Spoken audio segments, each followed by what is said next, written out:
Yes, welcome back, ladies and gentlemen. Selamat datang kembali semua di Crypto Daily Indonesia. Crypto Daily Indonesia memberi Anda info-info terbaru apa yang terjadi di ruang cryptocurrency.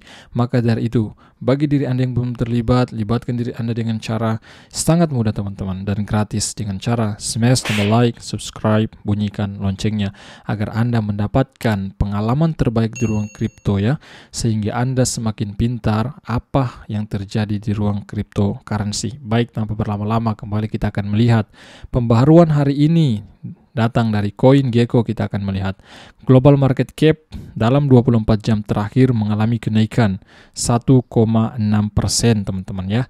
Beberapa jam terakhir memang saya pantau ya untuk global market cap, Bitcoin dan beberapa altcoin lainnya ya, di beberapa jam terakhir memang mengalami kenaikan lumayan lah ya, bisa dikatakan kenaikan ini ya, akhir bulan November ini awal yang baik di akhir bulan November, walaupun kita melihat Bitcoinnya masih di 16 ribuan, tetapi kemarin itu sedikit lagi menyentuh 15 ribu ya untuk Bitcoin, tetapi saat ini sudah mulai mendekati ke angka 17 ribu ya di akhir bulan November ini teman-teman.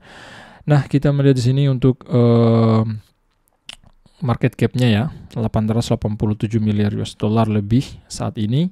Kemudian kita pantau koin teratas untuk Bitcoin. Bitcoin saat ini ya di harga 16.854 US dollar di kisaran persentase kenaikan 2,2 persenan. Kemudian menyusul ada Ethereum. Ethereum naik 3,9% di harga 1.200-an US dollar. Kemudian menyusul beberapa altcoin lain. Untuk BNB sedikit koreksi ya, minus 1,2%, tetapi untuk dalam jangka waktu 1 mingguan ya lumayan sih performa untuk BNB ya, sekitar 12%-an mengalami kenaikan. Kemudian untuk apalagi nih, XRP 1,5% bull, menyusul ada Dogecoin 1%-an, kemudian Cardano 0,8% ya, bisa dikatakan normal-normal saja sih ya. Kemudian Polygon Matic ya sedikit menonjol 3,2%, kemudian Polkadot 1,4% dan beberapa altcoin lain. Ini juga mengalami kenaikan ya. ETH mengalami kenaikan 4,3%. Untuk Shiba Inu-nya saat ini ya 0,5% bull. Untuk OKB ya, token milik daripada exchange OKX ya, performanya memang di beberapa minggu terakhir lumayan baik sisi market cap-nya, karena mengalami peringkat hari demi hari. Saat ini pun mendekati peringkat di si Shiba Inu ya teman-teman ya. Saat ini peringkat 15, si Shiba Inu-nya peringkat 14. Nah, seperti itu. Baik, tanpa berlama-lama ya. Jadi pada kesempatan kali ini, informasi baru-baru ini, beberapa jam yang lalu saya dapatkan, telah bocor wawancara teman-teman ya. Hasil panggilan telepon dengan si SBF, mantan CEO FTX teman-teman ya. Mantan CEO FTX telah melakukan panggilan telepon dengan salah satu YouTuber di ruang cryptocurrency. Nah, hal ini telah bocor yang kemudian beredar di media tertulis ruang kripto, media video, dan lain sebagainya. Maka pada kesempatan kali ini perlu Anda ketahui informasi ini dan beberapa informasi penting lain yang perlu kalian ketahui pada video kali ini. Kita akan masuk informasi yang pertama, apa yang saya katakan tadi, bahwa telah bocor wawancara, hasil wawancara bersama dengan SBF. Next, Sam Bankman-Fried, SBF, memberikan wawancara. Dana hilang bergerak, diantaranya ya, dia mengatakan dana hilang bergerak. Kemudian juga dia katakan politisi mengembalikan sumbangan. Artinya apa? Mungkin diantara Anda tidak mengetahui ini. Artinya di sebelum runtuhnya FTX, memang SBF ini sering memberikan sumbangan kepada para politisi, teman-teman ya. Nah, setelah runtuhnya FTX, para politisi ini sebagian besar mereka mengembalikan sumbangan dari SBF. Ya, saya sudah membaca juga beritanya, saya sampaikan kepada Anda pada kesempatan kali ini.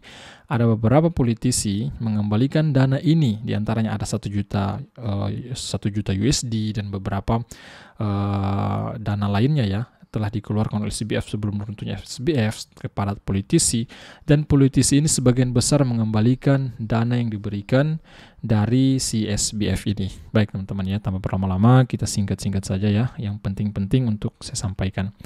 Next, runtuhnya pertukaran FTX adalah subjek dari berbagai perkembangan saat ini. Nah, memang runtuhnya FTX ini beberapa minggu terakhir memang sering ya, sangat banyak pemberitaan mengabarkan tentang runtuhnya FTX. Sangat booming teman-teman ya, sangat booming.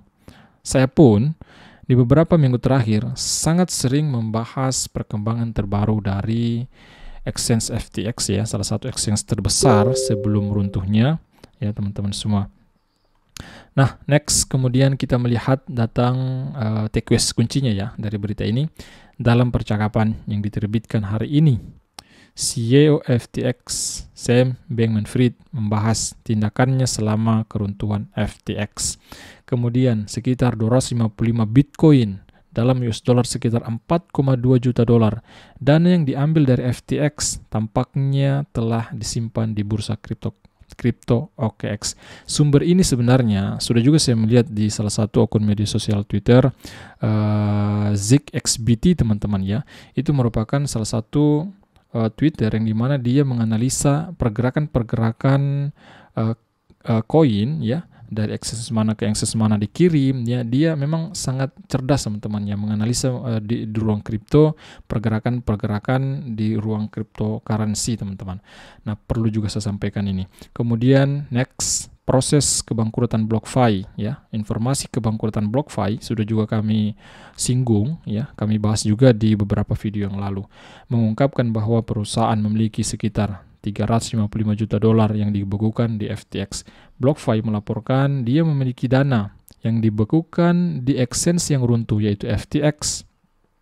Sekitar sangat banyak ya, 355 juta US dollar. Kemudian wawancara SBF bocor ya isi daripada berita ini. Nah, berita ini sebenarnya hasil wawancara ini bersama dengan salah satu YouTuber yang namanya Tiffany Fong ya. Itu pembicaraannya ya melalui panggilan telepon di sekitar 29 November kemarin ya. Jadi semenjak kami buat video ini tanggal 30 November, jadi hasil panggilan teleponnya itu di hari kemarin teman-teman. Next, kemudian apa yang SBF katakan? Dia katakan bahwa Bankman-Fried memberikan perincian tentang mengapa FTX secara singkat membuka kembali penarikan di Bahama selama keruntuhannya. Di beberapa minggu yang lalu memang awal-awal keruntuhan FTX ya sempat juga kami bahas bahwa FTX menutup penarikan di exchange FTX, tetapi akibat dari permintaan regulasi di Bahama untuk membuka kembali teman-teman ya, yang kemudian hal ini diikuti oleh FTX ya. Jadi pada saat itu ya, sebentar kita lihat juga postingan dari SBF ya, mungkin saya tunjukkan sekarang. Nah, ini postingan di beberapa hari yang lalu awal-awal runtuhnya si FTX ini. Dia mengatakan, sesuai dengan peraturan dan regulator kantor pusat Bahama kami telah mulai memfasilitasi penarikan dana Bahama. Jadi dia memfasilitasi dana yang berasal dari Bahama teman-teman ya. Dengan demikian Anda mungkin telah melihat beberapa penarikan diproses oleh FTX baru-baru ini karena kami mematuhi regulator. Nah, ini sebagai transparansi juga ya menurut saya terhadap usernya dari FTX karena memfasilitasi penarikan dana dari Bahama ini teman-teman ya. Makanya ini sebenarnya permintaan dari regulator yang berada di Bahama, makanya kenapa FTX membukanya pada saat itu awal-awal runtuhnya si FTX ini. Next, kemudian berikutnya, sementara pernyataan awal menunjukkan bahwa perusahaan telah mematuhi regulator, Bankman-Fried mengakui bahwa perusahaan telah menghubungi regulator dan tidak mendapat tanggapan dalam 1 hari. Next, mereka tidak menanggapi dan kemudian kami melakukannya, kata Bankman-Fried, menunjukkan bahwa keputusan itu sangat penting agar pertukaran dapat memiliki masa depan. Next up, Bankman-Fried juga mengatakan bahwa pengacaranya mengatakan kepadanya untuk tidak mengakui kesalahan ya, merujuk pada permintaan maaf yang ditulis di Twitter pada 10 November di mana ditulis ya, dia menulis, Sam Bankman-Fried menulis, maafkan saya, ini sempat juga kami review ya, saya mengacau. Nah, ini yang kemudian diingatkan oleh si pengacaranya, jangan katakan ini lagi, jangan katakan bahwa saya mengacau. Nah, ini kita melihat ya, Bankman-Fried mengatakan bahwa pengacaranya mengatakan kepadanya, Anda harus berjanji bahwa Anda tidak akan pernah mengatakan Anda mengacau lagi. Nah, ini diantara isi daripada panggilan telepon hasil wawancara yang bocor itu teman-temannya, permintaan dari si pengacara SBF untuk tidak mengatakan lagi di akun media sosial Twitternya untuk mengatakan bahwa dia ya SBF ini mengacau teman-teman ya. Nah, kurang lebih seperti itu isi wawancara. Kemudian berita lainnya datang dari Brazil. Ini berita baik juga di ruang kripto menurut saya. Presiden Bank Brazil, negara Brazil ya, menunjukkan konsep real digital yang bernama Open Finance teman-teman ya. Nah, menampilkan integrasi stablecoin dan fungsi pembayaran. Next, Roberto Campos Neto namanya ya, presiden bank yang ada di Brazil ya, presiden Bank Brazil menjelaskan peran yang mungkin dimainkan oleh mata uang digital Bank Sentral Brazil.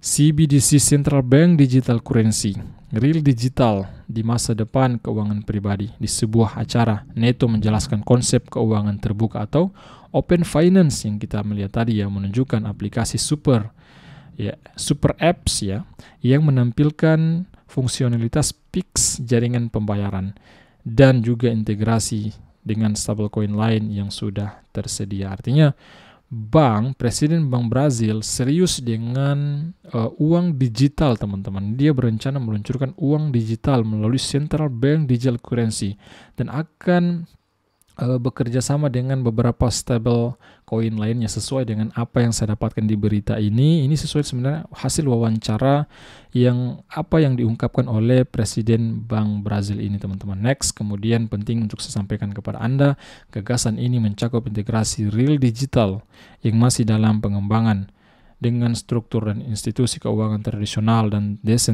terdesentralisasi. Sebuah aplikasi super atau super apps yang akan memungkinkan pelanggan untuk menyimpan stablecoin dan CBDC juga ditampilkan dalam acara tersebut, menampilkan koneksi yang akan dimiliki sistem dengan jaringan pembayaran PIX yang sudah tersedia. Kemudian ya, diantaranya dia katakan, bagian nyata digital adalah jembatan ke lingkungan DeFi. Wow. Dia mengatakan bahwa bagian nyata di ruang digital currency teman-teman semua ini merupakan jembatan ke lingkungan decentralized finance. Kami membawa dunia digital ke sistem perbankan. Beberapa bank sentral lain melakukan hal sebaliknya. Nah, memang betul di antara tidak semua bank di dunia ini di berbagai negara ya akan menerapkan Central Bank Digital Currency, artinya dia mengeluarkan digital currency dari fiat mereka teman-temannya. Tidak semua sepakat dengan itu. Ada beberapa negara yang pro dan kontra tentang keuangan digital ini. Kemudian mereka sebenarnya mendorong digital keluar dari perbankan ini menurut daripada presiden ya bank dari Brazil, orang-orang ya yang tidak sepakat ya, orang-orang yang tidak orang-orang yang tidak menerima daripada currency digital ini ya, dia mengatakan bahwa mereka sebenarnya mendorong digital keluar dari perbankan itu menurut dari presiden bank dari Brazil teman-teman. Nah, inilah informasi inti pada kesempatan kali ini. Kemudian berita-berita besar lainnya datang dari sentimen yang perlu kalian ketahui. Jangan sampai teman-teman ya. Sebenarnya ini bukan FOMO juga untuk saya sampaikan ini agar kalian melakukan pembelian pada aset kripto, tetapi sesuai dengan apa yang saya dapatkan di ruang cryptocurrency. Memang kita sepertinya memang berpotensi kita ini sudah berakhir ya di bear market dan kita akan memasuki bull market akan datang entah di awal tahun 2023 ini, kuartal 1 kah, kuartal 2 kah ya kemungkinan ataukah memang di akhir tahun 2023 atau di tahun 2024. Kita melihat datang dari sentimen. Alamat kunci besar Ethereum telah bertambah jumlahnya sejak bencana FTX di awal November lalu. Digambarkan adalah momen-momen penting di mana alamat hiu dan paus ya, whale and shark telah berakumulasi dan dibuang. Jumlah alamat ya lebih dari 100 hingga 100.000 Ethereum berada pada level tertinggi dalam 20 bulan belakangan ini.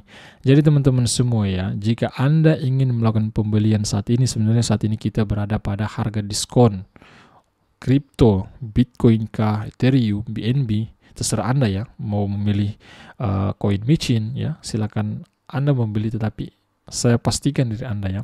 Saya sampaikan untuk dari Anda bahwa jika kalian ingin melakukan pembelian koin-koin micin yang sangat-sangat berpotensi, yang sangat-sangat sangat fluktuatif lagi dibanding dengan Bitcoin, Ethereum, dan 10 koin teratas lah, karena koin micin itu koin-koin yang baru muncul teman-teman ya, bisa dikatakan memang berpotensi naik 1000%, 2000%, 10.000%, tetapi sangat berpotensi juga tiba-tiba menjadi rug pull. Jadi kalian pahami manajemen investasi di ruang kripto, jangan sampai kalian menggunakan uang panas di ruang cryptocurrency. Kemudian datang dari Ethereum lagi.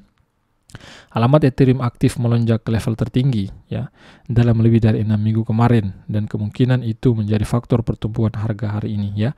Ini merupakan kemungkinan ya, salah satu faktor pertumbuhan harga dari Ethereum. Tadi kita melihat Ethereum mengalami kenaikan 4%-an ya. Pada tanggal 15 Oktober lalu, terakhir kali alamat melonjak pada level ini. Harga Ethereum melonjak 30% lebih selama 3 minggu berikutnya, teman-teman. Kemudian datang dari Justin Sun baru-baru ini ya, bertemu dengan salah satu pemerintahan ya di Dominika. Senang berkolaborasi dengan pemerintah Dominika untuk bersama-sama meluncurkan token nasional pertama di dunia pada Tron, atau simbolnya DMC teman-teman ya. Dominica Coin ya, pada Huobi Global ya, Prime Trend DAO ya, kurang lebih seperti itu. Kemudian mungkin ya teman-teman semua, cukup sekian informasi kali ini. Jika kalian menghargai video kami ya, pastikan diri Anda untuk terlibat di tim Crypto Daily Indonesia agar Anda mendapatkan pengalaman-pengalaman terbaik di ruang cryptocurrency. Nama saya Sofyan ya, owner Crypto Daily Indonesia. Jika kalian memiliki akun media sosial Twitter, cek di description video ini ya untuk mengikuti Twitter kami agar Anda tidak ketinggalan pula berita-berita kripto melalui Twitter kami. Mungkin cukup sekian informasi kali ini. Sampai jumpa video besar berikutnya. See you, bye-bye.